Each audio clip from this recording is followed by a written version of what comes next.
সবাই আপনি হলে আসছেন, মাত্র জানতে পারছি আপনি হলে আসছেন, এই হলে আসছিল, আপনি আসছিল কি আসছিল না, সবাই আসছিল কি আসছিল না, জিয়াউদ্দিন আপনারা সবাই আসছেন, আপনি তো আপনি আসছেন। উত্তর দেন। আমি তো আসছি, আমি কখন আসছি, আমি কখন আসছি, আপনি নিজে আমাকে ডাকছেন, আপনার স্টেটমেন্টগুলো রং করেন। যত আপনি আমন্ত্রণ আমি আসলি মানে আমি অভিযোগ সব মিডিয়ারে জানে, আমি অভিযোগ দেওয়ার পরে একটা মেয়ে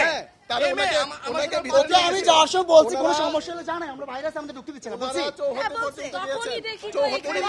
টাকাই দেখেন উনি মেয়ে আমার দিকে তাকান, আমি চিনেন জেন্ডার বুঝুন না, জেন্ডার বুঝুন না, আপনি অফিস পর্যন্ত যাবেন তো আপনি আপনি জানেন না প্রবেশ অফিস নির্বাচন গুরুত্বপূর্ণ জায়গা, আপনি না বুঝতেছেন না কেন? অফিসে নির্বাচন নাই, ভোট কেন্দ্রে নির্বাচন, ভোট কেন্দ্রে কেউ জানে বুঝতেছেন না আপনি নির্বাচন নয় বুঝতেছেন না স্যার, আপনি আচরণ আমি আপনাদের সবার জন্য সমান অধিকার, ম্যাডামের সাথে কথা বলতে আমাদের সবার জন্য থাকেন আপনি। আপনি ভিতরে গিয়েছেন, সবার জন্যই আমি আপনি ওদেরকে সাপোর্ট করতেছেন, কেন করতেছেন?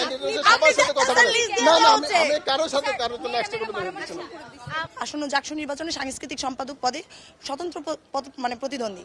তো এইখানে আসার পরে আমি যখন ঢুকি এই গেটের এইখানে আমি দেখি একদল মানে শিবির তারা হচ্ছে বের হচ্ছিল, স্যার তাদেরকে বিদায় দিচ্ছিল, এটা আমি একদম আমার নিজের চোখের সামনে দেখি এবং আমি ভিতর থেকে খবর পাই যে ওইখানে নাকি শিবিরদের লিস্ট মানে হচ্ছে প্যানেলের লিস্ট সহ যারা প্রার্থী তাদের হাতে হস্তান্তর করা হচ্ছে।